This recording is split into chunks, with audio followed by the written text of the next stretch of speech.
Nikki is in the classroom. She sees her favorite toy. It is up on the shelf.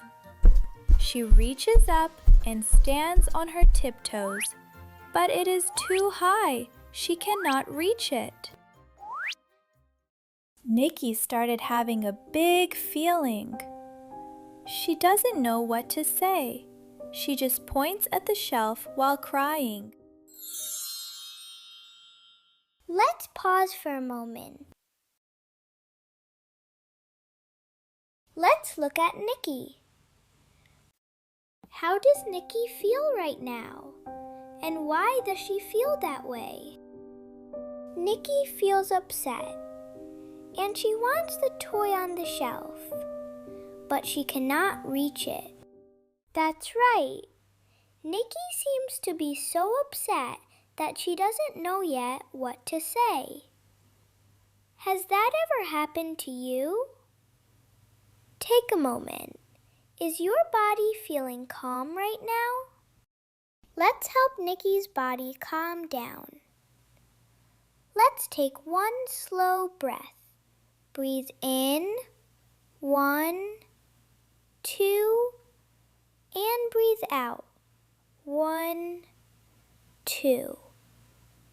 How does your body feel now, Nikki? A little better. Good. You did that, Nikki. You helped your body slow down. Nikki, let's think together. Teacher Rose is here. Maybe she can help. What should we say to her? Nikki could keep crying and pointing. That did not help before. Nikki could say, "Give it to me." That does not feel right either. Or Nikki could use her words to ask for help. That one! I can do that one! What does Nikki want Teacher Rose to know? I want the toy on the shelf, but I cannot reach it. Nikki, can you use your words to tell me what you need? Teacher Rose, I want the toy on the shelf, but I cannot reach it. Can you please help me? Thank you for using your words and telling me how you feel. That must have been hard. I'm proud of you. Thanks for being brave.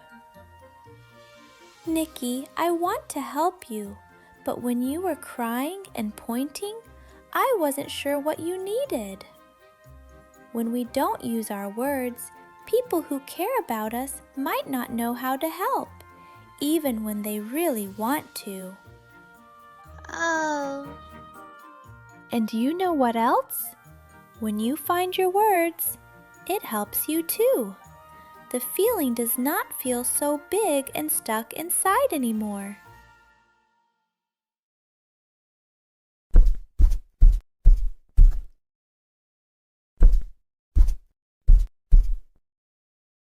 You knew what you needed, Nikki, and you found the words all by yourself. Nikki felt upset. She calmed her body.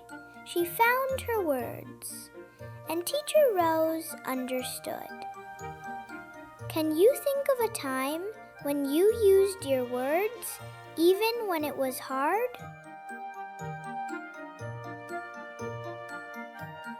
Maybe your body felt really big inside, but you took a breath and you found the words. Thank you for listening with me. I'm Nyra, your inner voice. Are you curious to hear another story?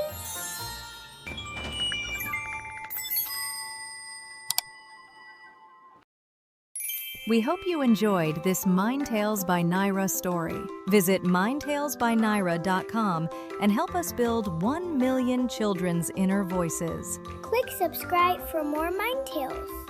And remember, listen to your inner voice.